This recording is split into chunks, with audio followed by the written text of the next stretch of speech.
बिस्मिल्लाहिर्रहमानिर्रहीम। सब सुनने वालों को अस्सलाम वालेकुम। अगर आप इस चैनल पर नए आए हैं तो बेल के आइकॉन को ज़रूर क्लिक कीजिए।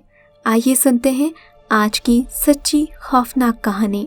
मुरीद हुसैन ने शादी के बाद अपनी बीवी के साथ एक नई ज़िंदगी की शुरुआत की थी, लेकिन यूनिवर्सिटी की तालीम के दौरान जो पतंगें उड़ाया करता था उनकी डोरियां अभी तक सही से नहीं कटी थीं। वो अभी अपनी बीवी से छुपकर अक्सर फ़ोन पर दूसरी लड़कियों से बातें किया करता। रात भर जब भी कभी उसे मौका मिलता, वो घर की छत हो या घर का कोई भी कोना हो, पूरा दिन और पूरी रात उसका यही मशगला होता कि वो लड़कियों से छुप छुप कर फ़ोन पर बातें करता। वो तो उसकी बीवी जो एक नरम मिजाज की मालिक थी, उस पर कभी शक नहीं करती थी, बस घर की देखभाल में मसरूफ़ रहती। मुरीद हुसैन उसे घर में बस सौदा सर्फ ला कर दे देता था। वो घर में बच्चों की देखभाल करती और खाने पकाने में लगी रहती। उसे इस बात से कोई गर्ज नहीं थी कि मुरीद हुसैन हवा में पतंग उड़ाए या समंदर में बहरी जहाज़ चलाए। वो गांव की लड़कियों की तरह अपने काम से काम रखती थी। यूँ तो मुरीद हुसैन की दोस्ती ज़्यादातर लड़कियों से थी, लेकिन फिर भी उसके चंद दोस्त थे जिनके साथ मुरीद हुसैन उठना बैठना पसंद करता था। वो कहीं भी जाते उसे अपने साथ ले जाते। एक दिन उसका दोस्त बैरून मुल्क से वापस अपने घर आया तो सबने मिलकर नारान कागान की सैर का प्रोग्राम बनाया। मुरीद हुसैन अपने दोस्तों के साथ नारान कागान की सैर तफरीह के लिए जाने को जल्द ही तैयार हो गया। अब ये तो मुरीद हुसैन ही जानता है कि वो नारान कागान अपने दोस्तों के साथ घूमने फिरने गया था या फिर आज़ादी के साथ उन लड़कियों से बातें करने जिनसे वो अक्सर छुप छुप कर बातें करता था। खैर, ये लोग नारान कागान शाम के तकरीबन 4 बजे पहुँचे थे, लेकिन उस वक्त घूमने फिरने का मूड किसी का भी नहीं था। ये लोग सफ़र के थके हारे थे। दोस्तों ने एक अच्छे होटल में एक कमरा पहले से बुक करवा रखा था। इन लोगों ने जल्द ही शाम का खाना खाया और सोने की तैयारियां करने लगे, लेकिन मुरीद हुसैन के इरादे तो कुछ और थे। उसकी आंखें बंद होने का नाम नहीं ले रही थीं। अगरचे नींद तो उसे भी आ रही थी, लेकिन खाना खाने के बाद उसने मोबाइल फ़ोन लिया और बिस्तर में घुसकर अपने फ़ोन पर मसरूफ़ हो गया। लेकिन ये जगह ना तो घर की छत थी, ना कोई सहन। होटल की लॉबी थी जहाँ बहुत से लोग बाहर से आए हुए थे और दीगर सियाह भी सो रहे थे। देर तक वो बातें तो करता रहा, लेकिन होटल के एक स्टाफ ने आकर उससे दरख्वास्त की। मुआज़रत ख़्वाहाना लहजे में कहा कि बराए मेहरबानी यहाँ सोए हुए लोगों को मज़ीद तंग न करें। होटल के साथ एक खाली जगह बाहर मौजूद है, आप वहाँ जाकर आराम से बात कर सकते हैं। मुरीद हुसैन ने फ़ोन पर बातें जारी रखी और फ़ोन पर ही सीढ़ियाँ उतरते हुए होटल के साथ एक खाली जगह पर चला गया। ये शायद एक खाली प्लॉट था जहाँ होटल के स्टाफ ने उसे जाने का नहीं कहा था, बल्कि मुरीद हुसैन अपनी बेदिहानी में यहाँ आ गया था। उसे ये जगह भली मालूम हुई थी। 2-4 कुर्सियाँ भी पड़ी थीं और इर्द गिर्द के माहौल में एक हौलनाक सन्नाटा छाया हुआ था। एक लम्हे के लिए मुरीद हुसैन को यहाँ बैठने से डर लगा। दरख्तों के साए किसी देव जैसे मालूम हो रहे थे और दूसरा वजूद भी मौजूद नहीं था, लेकिन फिर शाजिया से बात करने की चाह ने उसे वहाँ बैठने पर मजबूर कर दिया। मुरीद हुसैन नहीं जानता था कि इस प्लॉट की बाड़ नहीं है, बल्कि इस प्लॉट से मुल्हिका एक जंगल भी है और यहीं पर झाड़ियों में छुपी चंद कब्रें भी उसकी आंखों से ओझल हैं। वो मुसलसल शाजिया के साथ बातें करते जा रहा था कि रात के 11:30 बज गए। यूँ तो शाजिया मुरीद हुसैन से प्यार करती थी, लेकिन थोड़ी देर के बाद जमाइयाँ लेने लगी। कहने लगी, अब कल बात करेंगे। मुरीद हुसैन भी काफ़ी थक गया था। उसने शाजिया को खुदा हाफिज कहा और अपने कमरे की तरफ चल पड़ा। वो तवक्के कर रहा था कि अभी जाकर सो जाएगा, लेकिन नतीजा उसके बरक्स निकला। सब दोस्त कमरा बंद करके सो गए थे। अब तो मुरीद हुसैन को फिक्र होने लगी कि वो कमरे के बाहर रात कैसे गुजारेगा। उसने अपने दोस्त को कॉल मिलाई, लेकिन उसने फ़ोन नहीं उठाया। बारी बारी दूसरे दोस्तों के नंबर भी मिलाए, लेकिन सबके नंबर बंद जा रहे थे और दरवाज़ा अंदर से लॉक था। शायद उसके दोस्तों ने उसे सोता समझकर दरवाज़ा बंद कर दिया होगा।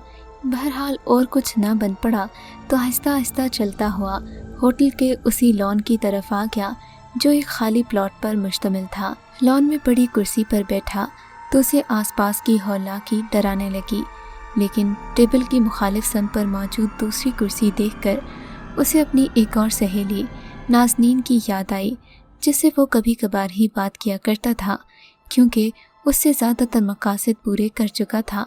आजकल वो शाज़िया के ख्यालों में गुम था, लेकिन नाज़नीन हमेशा उसकी कॉल का इंतज़ार करती रहती थी। उसने नाज़नीन को फ़ोन मिलाया तो वो तो जैसे उसके इंतज़ार में ही बैठी थी। वो नाज़नीन से बातें करने लगा। ये रात के 2 बजे का वक्त था। अब मुरीद हुसैन को बहुत नींद आ रही थी, लेकिन वो वापस नहीं जा सकता था।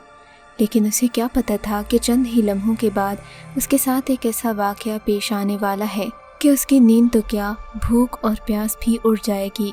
आन की आन में मुरीद हुसैन को महसूस हुआ कि उसके पीछे कोई हल्की आग रोशन है। मुरीद हुसैन ने पहले तो तवज्जो नहीं दी, लेकिन जब आग की हिद्दत महसूस हुई तो उसने पीछे मुड़कर देखा। आग वाकई में जल रही थी। मुरीद हुसैन समझा कि शायद आसपास ही कोई कच्चा घर वाक़ है जहाँ चूल्हा जल रहा है, उसी की आग की हिद्दत है। लेकिन उसे समझ में नहीं आ रहा था कि आग की ये हिद्दत उसे अपने करीब क्यों महसूस हो रही है। वो किसी एहसास के तहत वहाँ से उठ गया, लेकिन जो ही पत्थर से उठा तो उसे यूँ लगा कि वो जलने वाली आग कच्चे घर के चूल्हे की आग नहीं है, बल्कि पास ही मौजूद एक दायरे के अंदर रोशनियाँ जल रही थीं। ये रोशनियाँ ना तो किसी दिए की सूरत में थीं, न जलती हुई लकड़ियाँ थीं, बल्कि ये एक दायरे में मौजूद मुख्तलिफ रोशनियों का मजमुआ था। वो यकदम उन रोशनियों की तरफ बढ़ा। न जाने क्या कशिश थी जो उसे उनकी तरफ खींच रही थी। तभी उसे महसूस हुआ कि कोई औरत पीछ करके उन रोशनियों के दायरे के अंदर बैठी हुई है। और हैरत की बात ये थी कि औरत का लिबास मुरीद हुसैन की बीवी के लिबास के जैसा था और बिल्कुल उससे मिलता जुलता उस औरत का हुलिया भी था। मुरीद हुसैन की बीवी काफ़ी नेक थी। उसे लगा कि उसकी बीवी ने फ़ोन पर उसकी सारी बातें सुन ली हों, लेकिन उसके औसान तो उस वक्त खता हुए जब औरत ने पीछे मुड़कर देखा। वो ये देखकर हैरान रह गया कि औरत की शक्ल हूबहू उसकी बीवी के जैसी थी। सबसे हैरान कर देने वाली बात ये थी कि मुरीद हुसैन की बीवी की आवाज़ भी इसी औरत के जैसी थी। ये तो गंग अपनी जगह पर खड़ा हो गया, लेकिन उसके कदम खुद ब खुद ही रोशनियों के उस दायरे की तरफ बढ़ने लगे।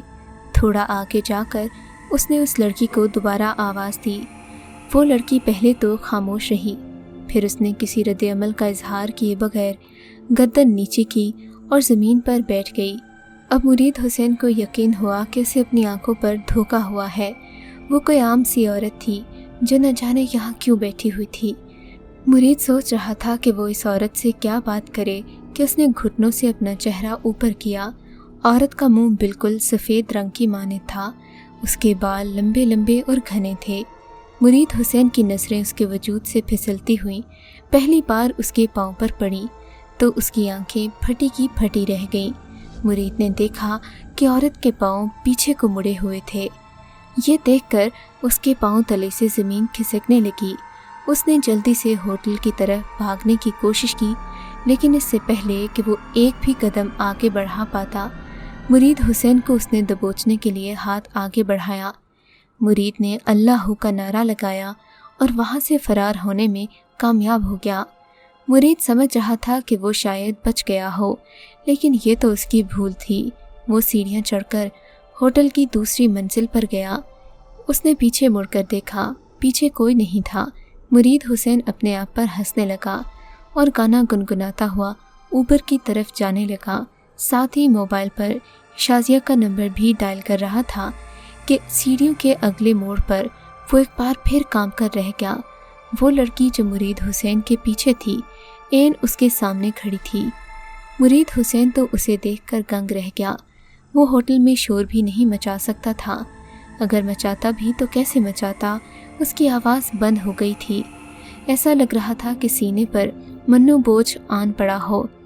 इस सारे मंजर में सबसे अजीब और मुनफरिद बात ये थी जो मुरीद हुसैन के खौफ में इजाफा कर रही थी कि वो जिधर भी नज़र घुमाता वो लड़की उसे वहीं खड़ी नज़र आती। हालांकि होटल का मेन इस्तकबालिया दरवाज़ा बंद था और उसके पीछे एक सिक्योरिटी एहलकार भी तैनात था।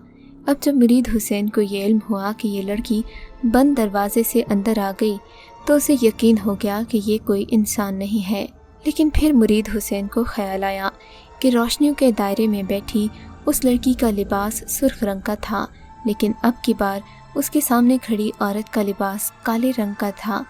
चंद ही लम्हों में कपड़ों का रंग कैसे तब्दील हुआ, ये मुरीद हुसैन के फरिश्तों को भी इल्म नहीं था। सो वो ख्याल करने लगा कि शायद ये कोई और लड़की होगी और वो उसके खौफ की वजह से इसे भी चुड़ैल समझ रहा था। होटल की बालाई मंजिल पर वो कैसे पहुंचा उसे नहीं मालूम, लेकिन जैसे ही उसने पीछे मुड़कर देखा तो वो पसीने से शराबूर हो गया। उसका वजूद थर थर कांपने लगा। मुरीद हुसैन अपने मोबाइल से अपने दोस्त को कॉल करना चाहता था, मगर उसके हाथ कांप रहे थे, हाथों में जान नहीं रही थी। मोबाइल चंद ही लम्हों में फर्श पर गिरा हुआ था। मुरीद हुसैन ने अपनी जान छुड़ाने के लिए एक कोने में पनाह लेने की कोशिश की, लेकिन उस औरत के चेहरे के तासुरात वक्त के साथ साथ बदल रहे थे। वो कोई बेरहम जिनज़ादी लग रही थी जो शायद उसकी जान लेने आई थी। मुरीद हुसैन को ऐसी सूरत हाल पहली बार देखने को मिली थी। मुरीद हुसैन एक कोने में छुपकर समझने लगा कि शायद उसकी औरत से जान छूट चुकी है, लेकिन यकायक उसे महसूस हुआ कि उसके वजूद के साथ एक और वजूद भी है। जब बदबू उसकी नथनों से टकराई तो मुरीद हुसैन उछल पड़ा। देखा तो वो उसी औरत के पहलू में खड़ा था जिससे पनाह लेने के लिए वो इस कोने में आ खड़ा हुआ था। ये देखकर मुरीद हुसैन के तो रोंगटे खड़े हो गए। अब अपने रब से दुआ करने के अलावा उसके पास और कोई चारा नहीं बचा था। वो सामने खड़ी औरत जिसके वजूद से बदबू के भभके उठ रहे थे, उसकी आंखें अब सुर्ख रोशनियां उगल रही थीं।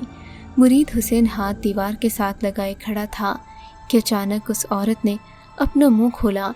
उस मुंह से इतनी गंदी बदबू आई कि मुरीद हुसैन उसके कपड़ों और वजूद की बदबू को यकसर भूल गया। उस लम्हे मुरीद को लग रहा था कि उसकी नाक जलकर रह गई हो। उसके काले लंबे और ख़तरनाक दांत मज़ीद उसके खौफ में इजाफा कर रहे थे, जबकि करीब था कि वो अपने नाखनों से मुरीद का मुंह नोच ले। मुरीद को रह रहकर अपने गुनाह याद आने लगे। उसने अपनी बीवी से बेवफाई की थी, हमेशा हर गुनाह में पेश रहा था। वो खुदा से मदद मांगता भी तो किस मुंह से। कभी नमाज के लिए खड़ा नहीं हुआ, कभी मस्जिद का रुख नहीं किया था। उसे तो शायद कब्र पर भी यकीन ना होता, और जिन्नात पर यकीन करना तो दूर की बात है। लेकिन ज़िंदगी में पहली बार उसने अपनी आंखों से देखा था कि अक्ल से मावरा भी किसी मखलूक का वजूद अपनी हैसियत रखता है। वो तो जैसे मौत के मुंह में खुद को महसूस करके दिलो जान से कांप रहा था। एक लम्हे में जैसे हज़ारों घंटे बीत गए हों। उस औरत ने अपने खौफनाक हाथ मुरीद हुसैन के कंधे पर धर दिए। मुरीद को तो यूं लगा जैसे वो किसी ग्लेशियर के पास खड़ा हो और उसका खून जम चुका हो। उसकी आंखों की पुतलियां ऊपर की तरफ घूम गईं। इससे पहले कि उसकी आंखें उखड़ना शुरू होती, सुबह की आज़ानें आना शुरू हो गईं, और देखते ही देखते वो खौफनाक शक्ल की औरत आनन फानन खिड़की के रास्ते गायब हो गई। उसके गायब होते ही मुरीद हुसैन खौफ और दहशत से अपनी जगह पर गिर गया। रात न जाने कैसे गुजर गई। सुबह सवेरे जब सिक्योरिटी एहलकार पेट्रोलिंग करने लॉबी में गए, उन्होंने देखा कि मुरीद हुसैन एक लॉबी के कोने में बेहोश पड़ा हुआ था और उसका जिस्म बिल्कुल ठंडा पड़ गया था। सिक्योरिटी एहलकारों ने सीसीटीवी कैमरों की मदद से खोज लगाने की कोशिश की, तो इस खौफनाक मंजर को देखकर वो भी हैरत ज़दा रह गए, क्योंकि इससे पहले कैमरों की आंख ने ऐसे मनाजिर कभी भी फिल्म बंद नहीं किए थे। ये सब देखकर इन्हें मालूम हुआ कि यहाँ एक नहीं 3-4 वाक़यात ऐसी नोयत के पहले भी रोनुमा हो चुके हैं। खैर, जब इस वाक़े की इत्तला होटल के मालिक तक पहुँची तो वो इस मामले की बारीकी को समझ गए। इन्होंने फ़ौरन मुफ्ती रशीद को बुलाया। मुफ्ती रशीद ने कुछ पढ़कर दम किया तो मुरीद हुसैन की आंखों की पुतलियों में हरकत पैदा हुई। सब ने खुदा का शुक्र अदा किया। रशीद हुसैन ने पानी दम करके 3 दिन पाबंदी के साथ इस्तेमाल करने की हिदायत की, जिसके बाद मुरीद मुकम्मल तौर पर सेहतमंद हो गया। मुरीद को इस वाक़े ने बड़ा सबक सिखा दिया। अब फ़ोन पर मोहब्बत की पींगें बढ़ाने की बजाय वो मस्जिद में चटाइयाँ सीधी करते पाया जाता है। باقاعدہ 5 وقت باجماعت نماز کی ادائیگی کرتا ہے۔ اس خطرناک واقعے نے مرید حسین کی زندگی کو خوبصورت بنا دیا اور اس کی بیوی اس واقعے پر بہت مطمئن ہے۔ کچھ لوگوں کا خیال ہے کہ مرید حسین کی بیوی نہیں، اس رات اسے ڈرایا تھا۔ اس بارے میں آپ کیا کہتے ہیں؟ ہمیں اپنی رائے سے ضرور آگاہ کیجیے گا۔